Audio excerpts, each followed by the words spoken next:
Want to pay me more? You okay? Yeah, it's just junk food. These guys have to be here? I didn't realize you'd be filming. We can stop if you're uncomfortable. Yeah, right. Well, let's hurry up. I've got a doctor's appointment in 1 hour. Okay. What's the difference between you and someone who sits in an airplane? There's no difference between us. We do the same job. But you're not a real pilot. So what?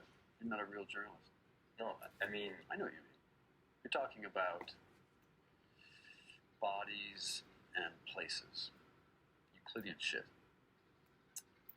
Like train drivers in the 1880s or something.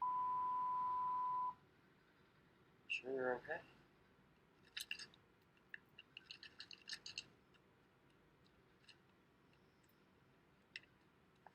There's this guy here who loved trains, you know. I don't know. He's like a 40-year-old guy. Harmless. Maybe a little retarded. His dad bought him a train set when he was a baby, and that was the last time he saw him. Loves trains ever since. You know, most of us outgrow this phase when we discover sports and jerking off. But this guy didn't. His obsession just grew. He watched the trains from machines, Cheetos. Did anyone mention color? The guy took a public train for a joyride and got busted climbing in through his own window. I didn't say anything about race. That's all there is to it. Alright. What does this have to do with being a drone pilot? The moral's the same. Alright? You keep your work life and your domestic life separate. You're not serious. You don't like it? Why don't you ask me a better question? Alright. Have you ever seen the light of God?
Five 5,000 feet is the best. I love when we're sitting at 5,000 feet. You have more description. Plus, at 5,000 feet, I mean, I can tell you what type of shoes you're wearing from a mile away. I can tell you what type of clothes the person's wearing and their hair color and everything else. So they're very clear cameras on board. We have the IR infrared, which we can switch to automatically, and that'll pick up any heat signatures or cold signatures. I mean, if someone sits down, let's say, on a cold surface for a while and then gets out, you'll still see the heat from that person for a long time. It kind of looks like a white blossom just shining up into heaven. It's quite beautiful. I mean, heck, if you see somebody light up a cigarette on there, that's a huge beacon. You just see a very white glow coming from that area. And you're just on a preset path flying a circular orbit, watching them as they're smoking from about 2 to 3 miles away. You could be following them and they want to hear you or see you. And I'll set the laser on a spy. You'll see a box pop up What it does is it locks in those pixels as we're circulating. And the computer will figure out the trajectory, the distance, and the speed, and come up with an estimated time that it would take for the missile to impact. The pilot will get all the clearances that are necessary to fire. He'll release the missile, and I'll guide it in onto its target.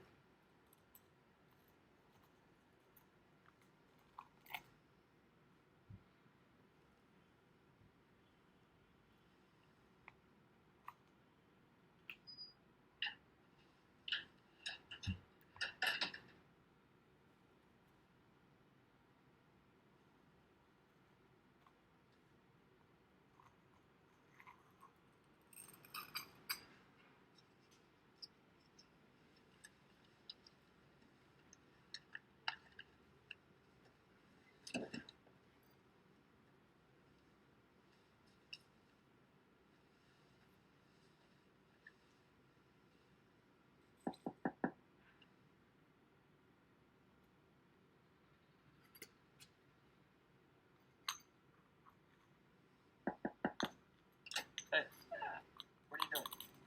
We're here.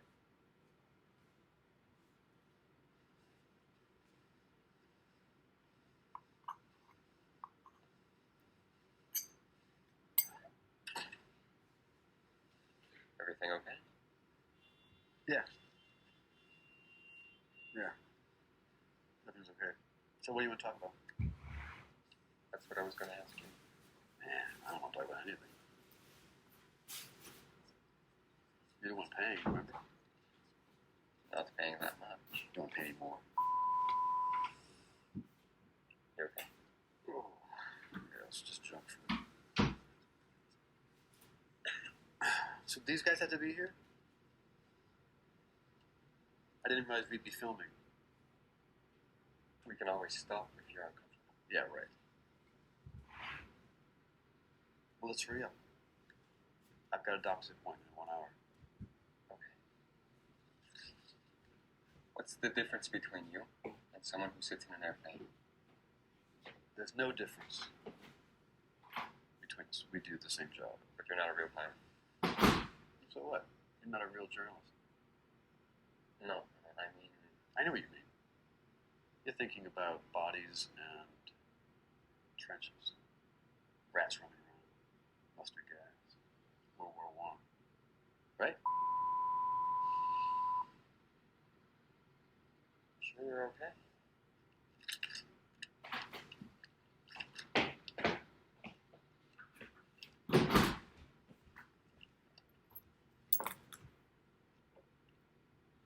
Did you hear about that couple they caught at Luxor?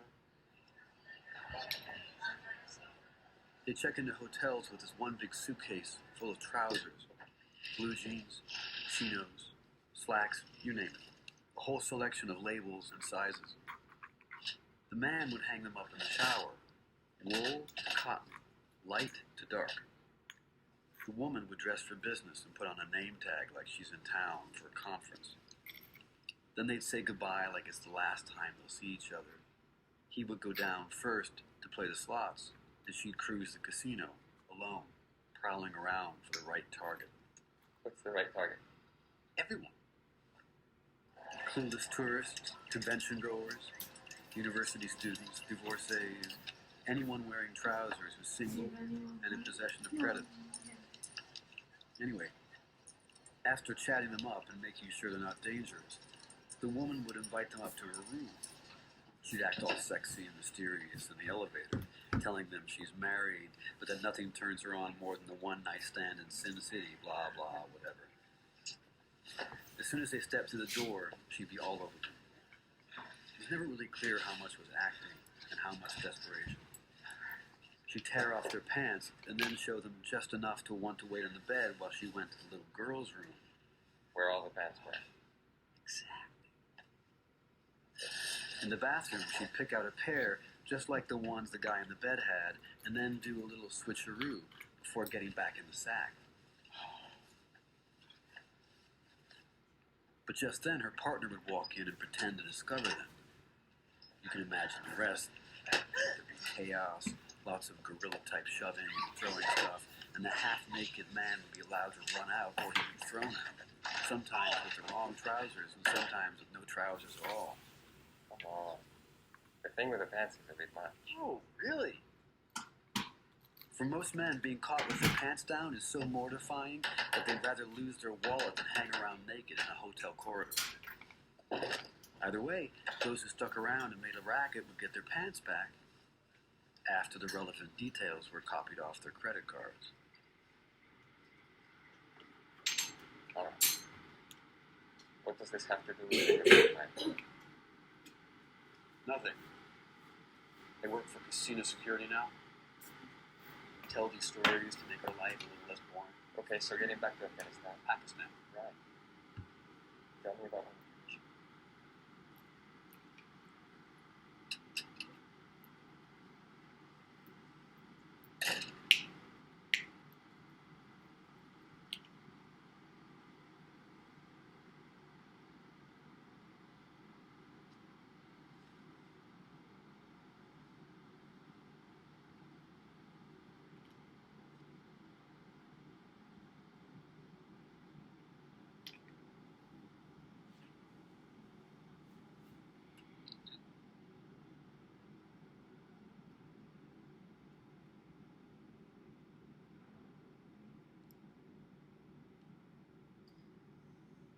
They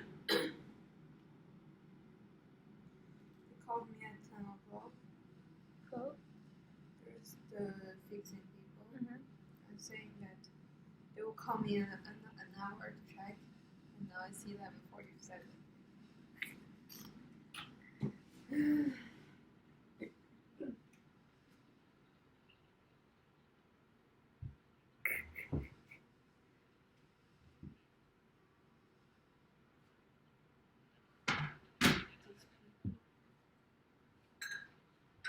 Come on, it's British. What did you expect? Usually, after we got done with work and then getting back home, you have about 2 hours before you have to go to sleep for work the next night. Because usually I wouldn't get home until 10 o'clock in the morning. You jump in the shower to get your breakfast, play some video games for 4 hours, and then try to sleep. A lot of guys, believe it or not, over there play video games. They're free time. Guess that's their way of unwinding. Mine were a lot of role-playing games, flight simulators. I guess Predator is similar to playing a video game, but playing the same video game 4 years straight every single day on the same level. One time I just watched the same house for a month straight. For at least 11 hours. Every day. For a month. But then you have your moments when there's a real emergency going on,